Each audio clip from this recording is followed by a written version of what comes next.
agone Nyasaye maduong' erokamano moloso thuolo mondo awuoye wachne kawuono.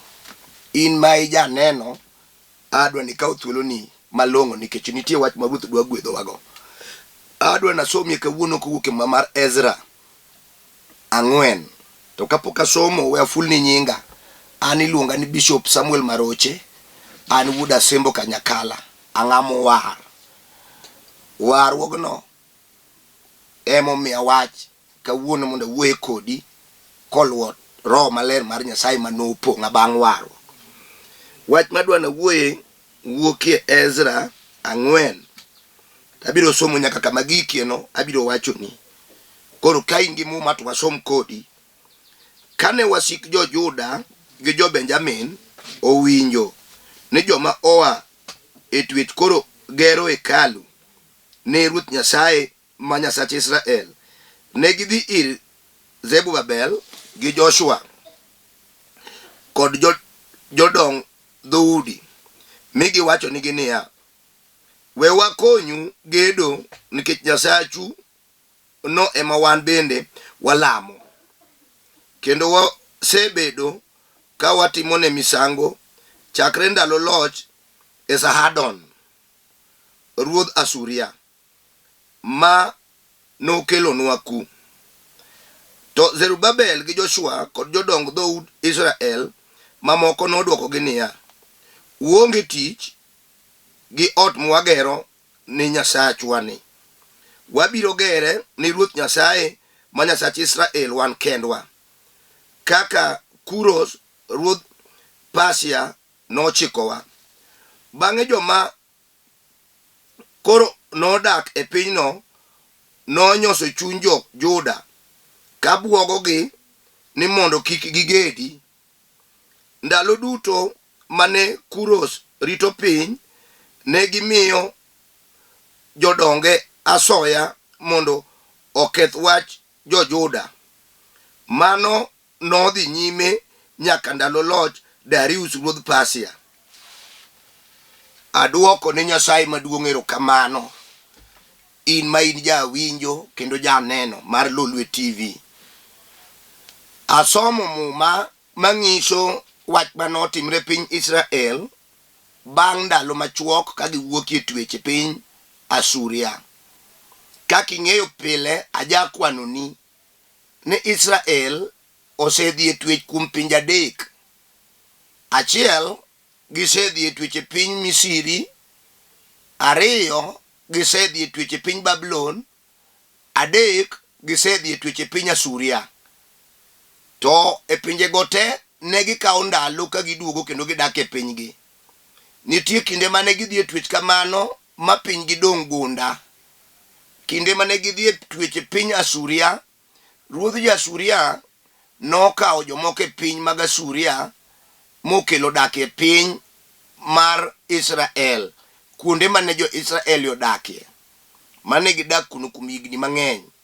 Mano ochopo mana kama koro Nyasaye oro sibuoche moko mochako chamogi achiel achiel. Kanya dwa nodonjni malong'o. Kisomo Ruodhi mar 2 17 kanyo biro ng'isi gima wuoyeno kichake 24. Bang'e kane jogi ose twech e piny Asuria, kaka jomoko kodugo kamoro to yudo ka gik mang'eny okethore. Joma nodak kuno moko noketho kuonde mane jogo lame nyiseche machon, Nyasachgi chon.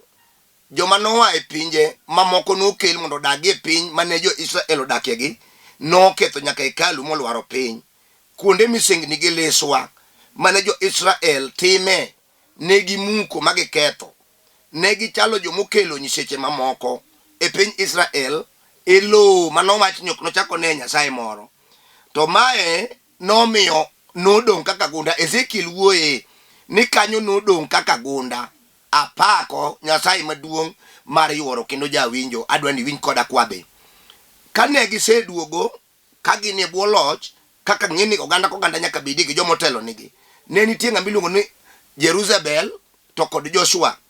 Ne emotelo n'oganda go. Sama ne gichopo to onge gima ne wigi oparo kendo, kata kuonde mag dak gi jot ne ok giparo mokwongo. Ne gipenjore e chunygi ni to ere kaka wadhi gero ni Nyasaye ot nikech Nyasachwa kata bed ne wadaka suria higni mang'eny, wiwa ok owil gi Nyasachwa no. Kendo wang'eyo gima nomiyo wadok watiyo ni jasuria, nikech ne waringo wawe Nyasachwa to wachako timo gik mamono mwakelo ni seche moko e gweng'wa ka. To Nyasachwa wacho maler niya, onge Nyasaye moro amora michako lamo nikech ojanyiego. Kendo ng'ama olamo Nyasaye machielo mopogore gi Nyasach Israel nochul kuome kuor nyaka tieng' mar 4. Ondike Muma. We adhi kodi mos mondo kik aweyi kata kik ayombi. Kane jogi oseduogo, ne giketo mise mar kama ne gigede. Ruodhi wacho 2:17 kisomo maber ni sama ne iketo mise, jodolo madongo norwako lepgi mag jora, aeto ne giluongo nyaka dhoudi mane moko machalo joka Lawi.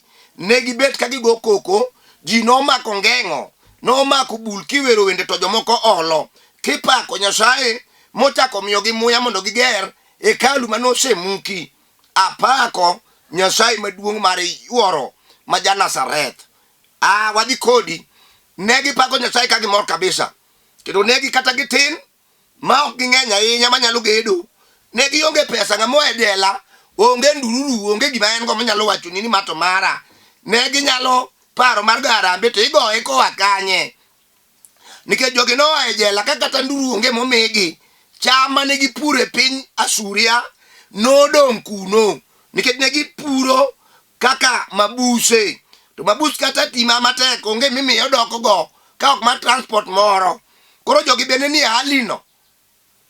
Taduoko ne Nyasaye maduong' erokamano ni ne gibet magiporo wach kanyachiel kaka oganda. Gitimo gimondike e Sa 1:18 ni biuru mondo wapor wach kanyachiel. Ne giporo wach ni wadwa gero hekalu ne Nyasachwa. Ne gigero, gichako gedo, giomo kite giketo, gichako kelo gik machalo niro. Aparo ni jagedo iwinjo gima wuoye. Nokel funde igi ka nikech ne gin gi joma ong'eyo fundi. Nikech e piny mar Asuria ne gitiyo tije mamoko machal gi mag ufundi go. Ne nitie jogedo, joma timo roofing, jo plumbing ne ni kanyo, jo carpenter ne nitie, joma ong'eyo kaka ot obam gi kaka oriere ne nitie. To rasilimali ema ne onge. To sama ne gichako gedo, omera, mit wasik Israel ma ok dwar ni gidongruok, ma ok dwar ni giber, nobiro chalo ka gima timo nigi udhiaka. Koro mera, we mondo wakonyu gedo, unuonge pesa. Wang'eyo Nyasaye mugedo ni, wabe nyocha walame kata nyocha wan ka. Watimo ne liswa moko wang'eye. To Joshua, no kone no mera winji. Ok wadwar konyni. Waromo. Pok Nyasachwa obedo manok gi jotich. Kata watin. To nitie jek mapolo goyowa. Ondike Muma no ma somo ni jasigu gi moko ne biro mondo mak ruodh jo-Juda, bondo miya soya, bondo kik tich mar gero hekalu odhi mbele. Tapako Jehova mar lweny. Jogi nochung' e kadili mar pachgi ka ging'eyo uweso ma Nyasaye nigo. Giwacho ni ok wabi weyo, wabiro gero kanisa ni ruoth ma jalimbe. Ne gidagi. Winji, joma nobiro gi gin jochid chuny ji ma kichako ni timo gini maber to gibire gi ming'eyo. Gin gi kaka gibiro ni kata ichako ni gero di maber ma nyocha chal ka gimiolo pesa moro ma be samoro pesa no to ok bitieke. Gibiro no mera to ot gini gibe gik migero sani. Igero ot permanent itin semi. Kar gero ot midake to ne gidhi ger kata landi. Dipoko mi pesa moro. Gin tich gi mana chido chuny ji. Samoro in nyako ma pok odhi tedo, hiki koro 38. Ji wacho ni ok ditedi. Joma biro goni sibo igoyo, joma biro chido chunyi be goyo. Kono mera nyarwegi gini to seba ini kwamo. Isedi udala uka. In koro beda chieng' moro idni ndio dau. Woru chiemo no chiemo ni kamoni gedie. iki osekalo to samene no wacho kamani to ito in gi geno ni katu sedeko Nyasaye biro miyi dichuo. Winji we winjo weche mag jok machido chuny ng'ato, joma ok dwar ni ber. We winjo advice mag miyi, bed gi advice nigi ma Nyasaye omiyi kende. Simba badhor jura nyakwar Jesse komiyi advice otimo, onyalo chako ka gima onge to entie. Osiepna samoro ni dwaro pesa e gundu kanyo, onge ng'ama oseng'iewo mitoka mobedo gi ndara, to in ni choko muya ming'iewo mitoka emitigo e mbaka ni jomoko ni ato wang'ni adwa ng'iewo Toyota Lexus Premium, adwa ng'iewo V8, adwa ng'iewo Range Rover, to jomipimo nigi wach kara thothgi gin wasiki, gibiro chako goni mbaka no mera kar ng'iewo mitoka. Oh, pesa no onego itim go gima kama. Nyochi neno ka mitoko onego ji, gichako kwano ni kuonde ma mitoko oseneke, bondo chunyi ochidi. Aye wechego tim gima chunyi wacho ni onego itim. Nyasachwa en ng'ama gwedho ji. Kosewuoyo mitoka, kik igol pachi gi muweno ni ng'ato biro wuondi mondo iwe gima ne pachi osedhiye ma Nyasaye osesiemo ni no. Ng'e ni jasiki mag maendeleo kod dongruogi gigore go matek tapek okingi mar dhood Juda manyalo chwako ng'ato kata en kende. Tuodog ni sino mar dhood Juda. Neno kata lemo milemo ma chieng' Ngeso irwakri dhi e kanisa, samoro in yawa malemo Ngeso, samoro Jumapil ijakinda ineni kidhi kanisa, sembo nyithindi mokadeke mbeleni, kata koth ochwe itho gi Nyasaye imake ndi ok iweye, kata chokruok dhi e piny Suba, kata ochimo Kirindo, kata chokruok ochimo Siaya, kata ochimo Imbo, iwuok midhi iolo pesa nitie pile. Sibuor mar dhood Juda nyakwar Jesse, jal ma wang'o mieno, jal ma wiyo timo kondo. Yowuoyi rwako kondo mag mula, to Yesu norwako kondo mar kudho, mang'iso ni piny rach. Piny rach wasigu osedonjone. Kawuono nomayo gi teko gi loch gi lela. Jasigu machilo chunjigo kawuono watero gi piny. Teko ma gin gogo watieko. Giwewa wati kaka Nyasaye omiyowa. Giwewa wati kaka Nyasaye omiyowa plan. Ichalo ng'ama kadwa gero ot ong'eyo gi plan mong'iewo mogole pesane, to ng'ato biro wacho ni plan orach, teto ken architecta onego ikwere kono mera ngimana Nyasaye mopango. Nyithinda mowacho ni ok bi somogi biro somo magore pau. Wat mowacho ni chieng' moro nodiya ni abiro gero mar mareba, tedo mowacho notamani. Nawera gi weche mag chuo, awera gi dwaro dichuo. Aneno dichuo ma Nyasaye kelona, aneno jal mabiro riwa rus kata dhake motami.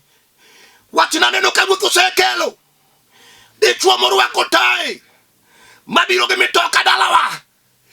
Aneno dhok kadonjo e par wuora, gik ma jachien osewacho ni go ket kando kuom Nyasaye duto te nyalore. Tuo kod page logi teko odong ni simba mar dhood Juda ma nyakwar Jesse. Adwa nalam ni Nyasaye wuora, adwa nalam ni Nyasaye mama, adwa nalam ni Nyasaye wadwa. Nyamera manena riaria badi kochimo runinga, uchimo TV no, adwa na wuogi Mungu sani engima ni bonde neka kogo ijek. Ka wasigu koro dong chien neno ka ging'eng nono ni nyocha giparo ni gisetieki, tichake loth nadi. Onge wach, we alam Ruoth E nying Yesu Kristo ma Nazareth. Sibuor mar dhood Juda nyakwar Jesse. Jal ma lweti otimo tang'o. To wang'i otimo thole. To tiende duong' monyono piny te. To pole kome mar dak. Aluongi sani. Kuom mana mochimo lwete tibino. Dichuo mochimo lwete tibino. Kijana gi nyako motimo lwete tibino. Nyasaye. Jochiende. Ma jowasigu. Mabiro. Bondo divert. Attention Mario wuogie. E gima nyoto pango timo. Kawachone ni okonyal. Agolo. Jochieno sani. Eni Yesu Kristo ma Nazareth. Yawne yo Nyasaye. Mia muya. Chwake. Bondo gima timre no bed kare. Apako Nyasaye maduong'. Apako Ruoth mar ruodhi. Lamo ni jaoda. Masolina Pio Wasiali. Kanie piny Kabiria. Nyasaye rituna mama no gi nyithinde. Aparo jatichni. Amos. Mawuodo dera. Kanie piny Kabiria. Pakna. Nyasaye maduong'. Chwakna jalweny. GMC. Mawuodo Jakamwa. Kanie piny Ng'andu. Iparna Nyasembo. Iparna Liliana Nyango. Kanie piny Baraks kanyo. Chungna gi mama no. Chungna gi jalweny. Chungna Nyasaye maduong'. Chungna gi Kelvin. Umondi Mawuodo Dhiambo. Kanie piny Kibera. Chungna gi the power of kanisa maleme. Miluongo ni the finished work at Calvary. Ichungo teke miyogi power kod teko ni maduong'. Ero kamano Ruoth. Alamo kan kod yie. Ni setimo mano. E nying Yesu Kristo Ruodhwa. Amen. Nyinga gin Bishop Samuel Maroche Ogola. Aja sembo Kanyakala. Kidhi korwa ilora jigo. Rambugu Primary School. Dalo ilungo ni Kogola kata kotoyo. Angamo war. Aja tich Nyasaye. Awacho niya. Eweche mapuonjogo. Samoro in gi wat monege wachni. Kato negi bipim na mondo walale wach Nyasaye talam ni Ruoth. Kata idwa ni bie kanisa kuma leme. Mondo walem kodi alam ni Nyasaye. My number bibiro yuda go. 07 400 87 57 5. Ataka nuoyo. 07 400 87 57 5. Kegona bado tiyuda. Kanisa nitie Kibera. Kamilungo no Olympic. Lore stage kanyo. Ai tigochna stage Olympic. Tibiro kabi gi kanyo. E nying Yesu Kristo Ruodhwa. Shalom, shalom, shalom.